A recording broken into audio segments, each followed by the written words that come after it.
India's number 1 varicose veins hospitals ఐబీసీను సంప్రదించండి. మీ నొప్పి లేని ప్రయాణాన్ని ప్రారంభించండి. Welcome to our channel. ఈ రోజు మనతో పాటు రమ్మగారు ఉన్నారు. నమస్తే రమ్మగారు. నమస్తే జయ. రమ్మగారు ముగ్గురమ్మల మూలపుటమ్మగా విజయవాడ కనకదుర్గమ్మకి పేరు. ఈ అమ్మని దర్శించుకోవటానికి ఒక్క తెలుగు ప్రజలే కాకుండా పక్కనున్న రాష్ట్రాల నుంచి కూడా వస్తూ ఉంటారు. అలానే మాలధారణ కూడా స్వీకరిస్తారు, భవానీ మాలలుగా. అమ్మవారి చరిత్ర ఒకసారి మాట్లాడుకుందాం రమ్మగారు. తప్పకుండా జయ. అమ్మవారి పుట్టుక, ఆవిడకి అంత ప్రత్యేకమైన స్థానం రావటానికి గల కారణం. అయితే మనకి తెలుగు రాష్ట్రాల్లో శక్తిపీఠాలు ఉన్నాయి, కానీ శక్తిపీఠాలకి మించిన గొప్పతనం కనకదుర్గమ్మ వారికి ఉంది. సాధారణ మనకు ఉన్నాయి కదా, ఇప్పుడు ఆలంపూర్లో జోగులాంబ ఉంది, తర్వాత ఏమో మన పిఠాపురంలో పురుహూతికాదేవి ఉంది, తర్వాత మాణిక్యాంబని, శ్రీశైలంలో భ్రమరాంబికని, వీళ్ళందరినీ కంటే కూడా కనకదుర్గ విపరీతమైన ప్రాచుర్యంలోకి వచ్చింది. ఎందుకంటే ఇది ఈ దేవాలయం మనం ఏదైతే చెప్పుకుంటున్నామో ఇవాల్టిది కాదు, కృతయుగం నాడు అమ్మవారు వెలిసిన దేవాలయం.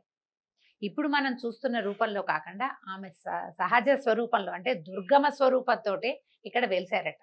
ఇది కృతయుగంలో ఎప్పుడు చెప్పుకుంటాం, ఎప్పటి సంగతి అంటే ఇది మహిషాసుర మర్దిని కథ మనం వింటూ ఉంటాం.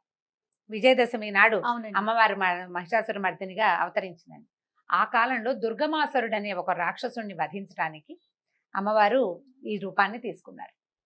ఆమె 18 చేతులతోటి అతన్ని వధించి తర్వాత మహిషాసుర మర్దనం కూడా చేసిన తర్వాత ఆ భయంకరమైనటువంటి రౌద్ర స్వరూపాన్ని దేవతలందరూ దర్శించారు.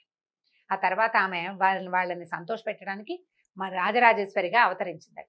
అయితే దేవతలందరూ ఏం అడిగారంటే, ఈ ప్రత్యేకమైన రూపం ఉంది కదా, అది కూడా ఆ రూపాన్ని కూడా మేము ఎల్లప్పుడూ దర్శించేలాగా మాకు అనుగ్రహించమ్మా అని అడిగారట.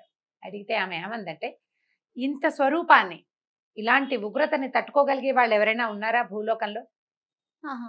భూమి మీద అవతరిస్తే దేవతలు, మునులు, ఋషులతో పాటు మానవులు కూడా దర్శిస్తారని దేవతల ఉద్దేశం. ఇంత రూపాన్ని ఎవరైనా భరించగలరా, ఇంత ఉగ్ర స్వరూపాన్ని అని అడిగితే అప్పుడు ఏమన్నారట బ్రహ్మాది దేవతలు. అప్పట్లో ఇంద్రకీలుడనే ఒక గంధర్వుడు అమ్మవారిని కోసం తపస్సు చేశాడట. ఆయన ఏమడిగాడంటే, నా గర్భస్థవై ఉండు నువ్వు అని అడిగాట. తన గర్భంలో అమ్మవారిని ధరించాలన్న కోరిక. అప్పుడు ఆమె ఏమన్నారంటే, దాన్ని ఒప్పుకోలేదట. నన్ను గర్భంలో ధరించడం అంటే సాధారణమైన విషయం కాదు, నీ వల్ల కాదంటే తర్వాత కల్పాంతంలో ఎప్పుడైనా అవకాశం ఇస్తాను నీకు, నువ్వు ఇంత తపస్సు చేసావు కాబట్టి అని చెప్పారు. ఆ ఇంద్రకీలుడు ఒక పర్వతంగా మారి అమ్మ తనని ఎప్పుడు అనుగ్రహిస్తుందో అని వేచి ఉన్నాడు. అతను ఎలాగో కోరుకున్నాడు కాబట్టి అతను పర్వతము నిన్ను భరించగలిగే అవకాశం ఉంది, ఎంతో కాలంగా అతను వేచి ఉన్నాడు, అతని గర్భాన ఉదయించు ఇదే రూపంతో, మేము నిన్ను ఈ రూపంతో కూడా ఎప్పుడు కొలుస్తూనే ఉంటామని దేవతలు, బ్రహ్మాదేవతలందరూ అడిగారు. అప్పుడు ఆమె ఈ ఇంద్రకీలము అనే పర్వతం యొక్క గర్భం నుంచి ఉద్భవించిందట, మహోగ్ర రూపంతో. ఆ ఉగ్ర రూపం ఇట్లా కొండ మీద దిగేసరికల్లా లోపల నుంచి ఇట్లా వచ్చిందనమాట బయటికి. గర్భంలోంచి ఉదయించటమే అది.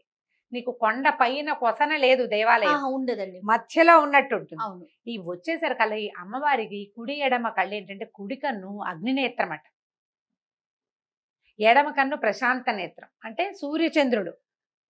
సూర్యచంద్రులే అమ్మవారి నేత్రాలు అని చెప్తాం కదా. ఈ కుడి కన్నులోంచి వచ్చిన జ్వాలలకి ఆ కుడివైపు ఉన్న కొండ భాగం అంతా పగిలి మండిపోవటం మొదలుపెట్టింది.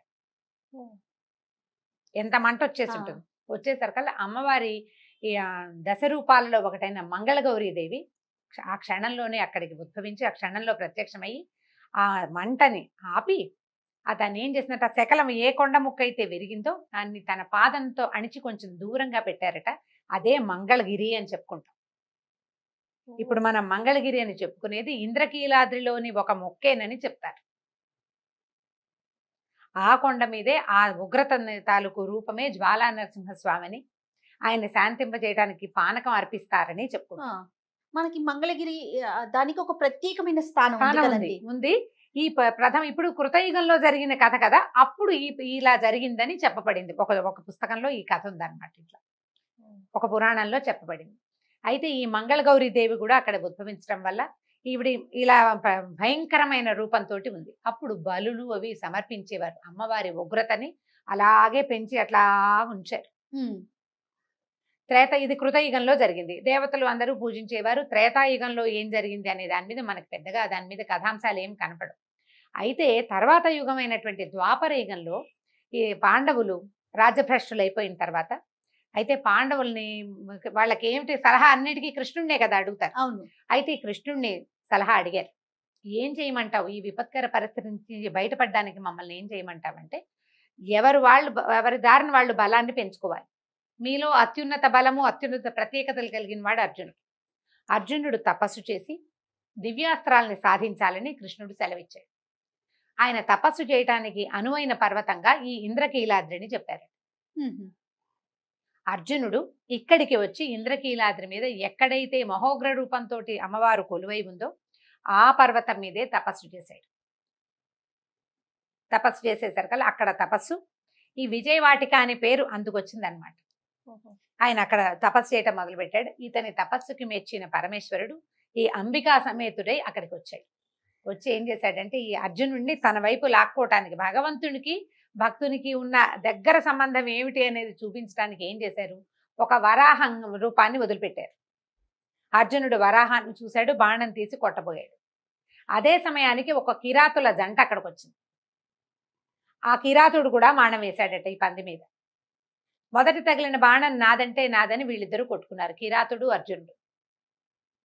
నేను వధించాను అంటాడు, ఈ బాణం నాది, మొదట నేను చూశానంటాడు కిరాతుడు. మొదట కొట్టిన బాణం నాదంటాడు అర్జునుడు. వీళ్ళిద్దరూ కలిసి యుద్ధం చేయబోయారు. కిరాతుడికి అర్జునుడికి కిరాతార్జునీయం అని కథ చెప్పుకుంటాం. అయితే అప్పుడు ఈ యుద్ధంలో అర్జునుడి ప్రతిభకి మెచ్చిన పరమేశ్వరుడు కిరాత స్వరూపంలో వచ్చి అతన్ని అనుగ్రహించడానికి వచ్చి పాశుపతాస్త్రాన్ని ఇచ్చాడట. పాశుపతాస్త్రం సంధించాడు అర్జునుడు అని భారతంలో చాలా చోట్ల కనపడుతుంది. ఆ అస్త్రాన్ని ఈ ఇంద్రకీలాద్రి మీదే అర్జునుడు సాధించాడు. అర్జునుడి విజయానికి చిహ్నంగానే ఆ ప్రాంతాన్ని విజయవాటిక అనడం మొదలుపెట్టారు. అమ్మవారు అక్కడ కొలువయ్యే ఉంది.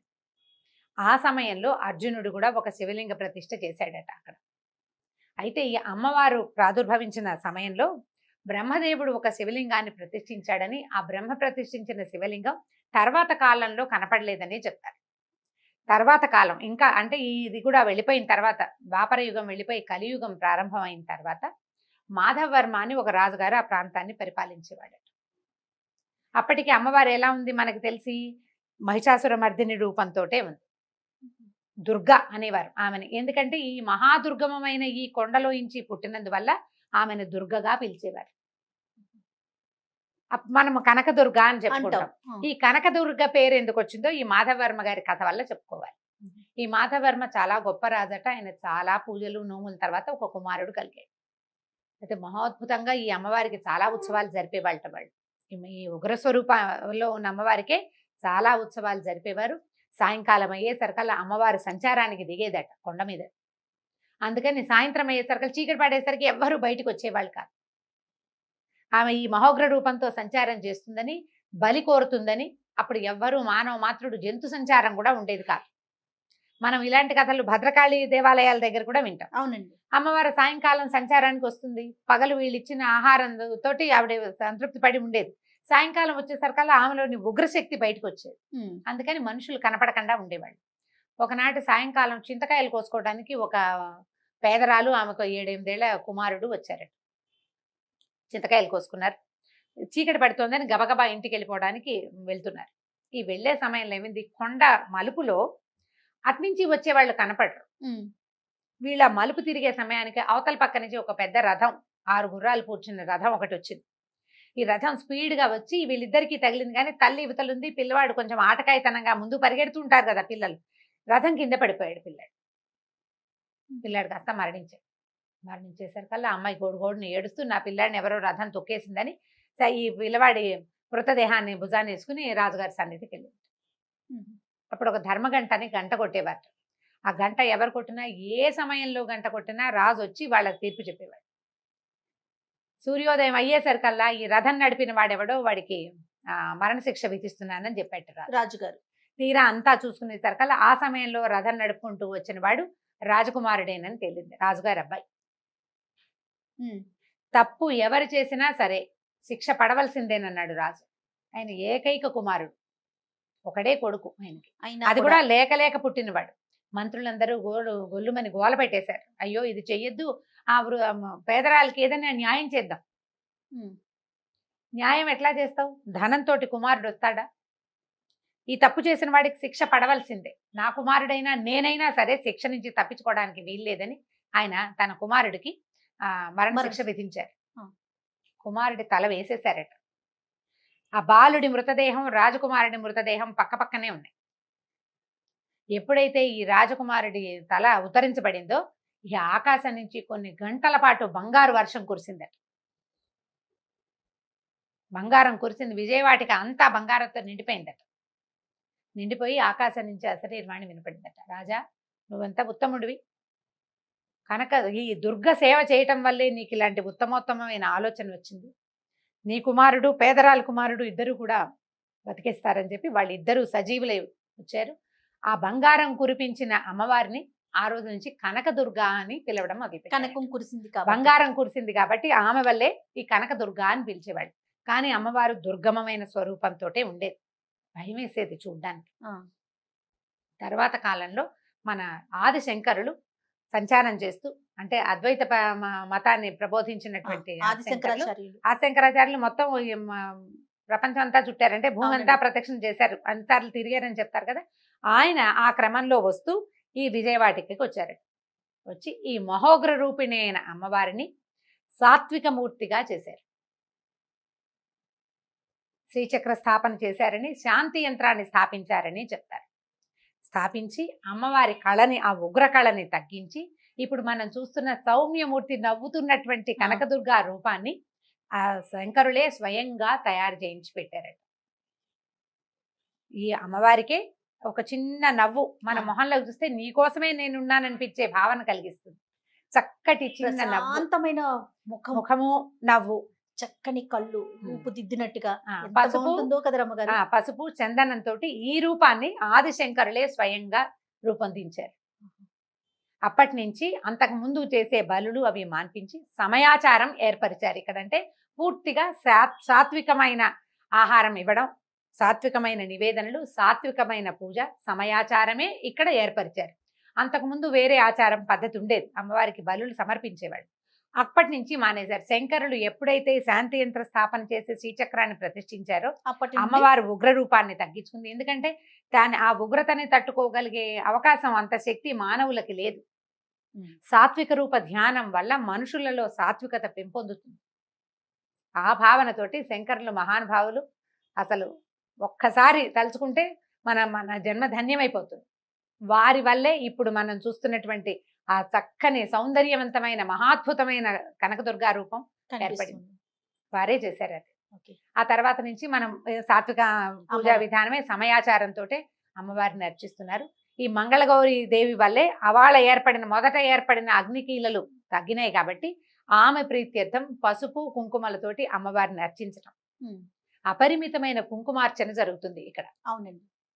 అమ్మవారికి ఏదైనా సమర్పణ అనగానే కుంకుమ రాసులు పోసి కుంకుమ అర్పించడం, ఎరుపు సమర్పించే విధానం. మెట్టు పూజ కూడా చేస్తారు. మెట్టు పూజ ప్రతి చోట ఉన్నదే, ఇక్కడ కూడా మెట్టు పూజ చేసుకోవటము, మెట్ల పూజ చేయటము, అమ్మవారి ప్రీత్యర్థం ఏదైనా చేయటం, ఎలా కుదిరితే అట్లా చేసుకోవటం, కుంకుమ సమర్పించడం, కుంకుమార్చన చేసుకోవటము, గాజులు సమర్పించడం. పూర్తిగా అంటే సువాసిని పూజకి సమర్పించే అన్ని రకాల ద్రవ్యాలని, సువాసిని ద్రవ్యాలని అమ్మవారికి సమర్పించటం. రకరకాల ఒక 40 సంవత్సరాల క్రితం భవానీ దీక్షలను కూడా మొదలు పెట్టుకున్నాను. ఇక్కడ 40 ఏళ్ళు అయింది అనుకుంటున్నాను నేను. నాకు జ్ఞాపకం ఉండి 80లో స్టార్ట్ చేశారని గుర్తు నాకు. ఇంచుమించుగా 80కి దగ్గరలోనే. ఇప్పుడు ఇన్ని సంవత్సరాల నుంచి ఎంతమంది భవానీలో ఉంటారండి, కాలినడకన వస్తూ ఉంటారు అమ్మవారి దర్శనం. స్త్రీలు కూడా భవానీ దీక్ష తీసుకోవచ్చు అన్నారు ఆ మధ్య. పెద్దవారు వయసు అంటే వృద్ధులైన స్త్రీలు, చిన్నపిల్లలకి కూడా భవానీ దీక్ష ఇవ్వచ్చు. భవానీ మాలలు ధరిస్తారు భవానీలు. తర్వాత ఏమో నిత్యము మనలాగా సాధారణంగా వెళ్ళే భక్తులతోటి నిత్యము కోలాహలంగా, నిత్యము కుంకుమార్చనతోటి, ఎప్పుడూ కుంకుమ ధూసర శోభితంగానే ఉంటుంది అమ్మవారు. ఆ పసుపు చందనం కలిసిన అపురూపమైన రూపం ఈ కుంకుమార్చన. దానివల్లే విజయవాడలో ఎటువంటి పరిస్థితులున్నా ప్రశాంతత ఉండడానికి అమ్మవారే అక్షరాల కారణం. అయితే అమ్మవారికి కింద మనం ముందు అనుకున్న ఉగ్ర రూపం అలాంటి అమ్మవారు ఉన్నారని, కొంతమంది ప్రత్యేకమైన గురువులే అక్కడికి వెళ్ళి అమ్మవారిని సేవించుకుంటారని కూడా వింటూ ఉంటామండి. అవును, సంవత్సరానికి ఒకసారి లేదా 2 సార్లు అక్కడ పద్ధతి ప్రకారం ఆ కేవలం అర్చకులు మాత్రమే ఆమెకు సమర్పించవలసినది, ఉగ్రస్వరూపిణి అయిన అమ్మకి సమర్పించవలసిన పూజా విధానాన్ని సమర్పిస్తారని, అది లోకంలో ప్రజలందరికీ చూపించరని చెప్తారు. బాగా స్పష్టంగా అవగాహన అయితే మనకు లేదు, ఏదో ఒక వాక్యం అక్కడక్కడ వింటూ ఉంటాం అంతే, ఉండొచ్చు. తర్వాత ఇంకొక విషయాన్ని కూడా మనం వింటూ ఉంటాం రమ్మగారు.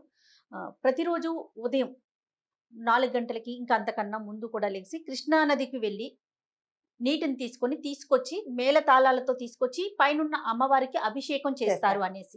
ఇప్పుడు నిత్యాభిషేకం చేస్తారు. అభిషేకం చేయాలంటే ఇప్పుడు ఈ కృష్ణానది తీరంలోనే ఈ అమ్మవారు ఉన్నారు కాబట్టి ఈ కొండ ఉంది. పైగా మనం కార్తీక పురాణంలో విన్నాం, కృష్ణ సాక్షాత్ విష్ణు స్వరూపం. నదులుగా మారిపోండని దేవతల్ని సరస్వతీదేవి శపించిందని, ఆ నదుల్లో భాగంగానే ఈ కృష్ణానదిగా ఈయన విష్ణుమూర్తి. అందుకే కృష్ణ నల్లటిదని చెప్తారు. నల్లగా ఉంటుంది కృష్ణానది అంటే, అడుగునున్న సాయిల్ని బట్టి నీరు అట్లా కనపడుతుంది, కానీ కృష్ణ నల్లటిది, విష్ణు స్వరూపం. ఈ విష్ణు స్వరూపమైన కృష్ణానది జలాలతోటి అమ్మవారికి అభిషేకిస్తే ఆమె శాంతంగా ఉంటుంది. వాళ్ళిద్దరూ అన్నా చెల్లి అని చెప్తారు కదా, నారాయణుడు నారాయణి అని చెప్తారు, అన్నయ్య చెల్లెలు. అంచేత ఈ కృష్ణా జలాలతోటి అమ్మవారికి అభిషేకం చేయటం, కృష్ణలో స్నానం చేసి అమ్మని దర్శించడం అపరిమితమైన పుణ్యాన్ని ఇస్తుందంటారు. కృష్ణ పక్కనే ఉన్నది కదా నది. బ్రహ్మంగారి కాలజ్ఞానంలో కూడా ఈ కలియుగాంతం ఎప్పుడంటే, ఈ కృష్ణానది పొంగి కనకదుర్గాదేవి ముక్కు పుడకని తాకినప్పుడు ఇది పొంగి ఇది వచ్చేస్తుంది, అంటే కలియుగాంతం వచ్చేస్తుంది అంటారు. ఎప్పటికో అది ఇంకా చాలా సమయం ఉంది. అమ్మవారి ముక్కు పుడకకి చాలా ప్రత్యేకత ఉంది. అవునండి. ఎందుకంటే ఈ సువాసిని లక్షణాల్లో ముక్కు పుడక ముఖ్యమైనది. అమ్మవారికి ఖచ్చితంగా మీరు ఏ రూపంలో అయినా చూడండి, ఒకవైపు చిన్నది, రెండో వైపు బయసరి కనపడుతుంది ముక్కు పుడక. ముక్కు పుడక ఖచ్చితంగా ఉండాలి అమ్మవారి స్వరూపానికి. ఇప్పుడు ఈ కనకదుర్గాదేవి కూడా ముక్కు పుడక ఉన్నది. ఈ పుడకని తాకటము అంటే అంత పైకి నీరు రావడం అన్నమాట. ఖచ్చితంగా పాదాల దగ్గరికి కాదు, పాదాల దగ్గర పైదాకా రావాలంటే మహాప్రళయం వస్తే గానీ అవ్వదు కదా. అలాంటిది కాలం ఒకటి వస్తుందని, అప్పుడు కలియుగాంతం అవుతుందని చెప్తారు. అమ్మవారి కృష్ణ యొక్క అంటే ఈ దుర్గాదేవి యొక్క ముక్కు పుడక అని చెప్పడం కంటే ప్రధానమైంది అంత ఎత్తున ఈ తరంగాలు రావడము అంటే మహాప్రళయం వచ్చినప్పుడే వస్తుంది. మనం దర్శనం చేసుకోవడానికి ఎంత చిన్న విధి అయినా ఊరికే సాధారణంగా అలా వెళ్ళి మొక్కులు కూడా చెల్లించుకుంటారు రమ్మగారు, తలనీలాలు సమర్పిస్తూ ఉంటారు, అన్న ప్రశ్నలు చేస్తూ ఉంటారు. అక్కడ అంటే ఇప్పుడు దేవాలయం అక్కడ చేసుకోగలిగిన అన్ని కార్యక్రమాలు జరుపుకుంటూ ఉంటారు. తలనీలాలు అసలు మనకు చెప్పబడింది కలియుగారంభంలో విష్ణుమూర్తికే, వెంకటేశ్వర స్వామికే తలనీలాలు. క్రమంగా మనకు అది అలవాటైంది. తలనీలం ఇవ్వటం అంటే ఏమిటి చేయ, ముక్కు అంటే మన అహంకారాన్ని పాదాల యందు సమర్పించడం భగవంతుడికి. నాకు అహంకారం లేదు, సౌందర్యం పట్ల ఆపేక్ష లేదు, నీ మీద ప్రేమే ఉందని దేవుడికి తెలియజేయటం, చెప్పడం. ఒక్కసారి నెత్తిమించి వెంట్రుకలు తీసేసి సరికల్లా ఏమవుతుంది, అందం పోయినట్టు అయిపోతుంది.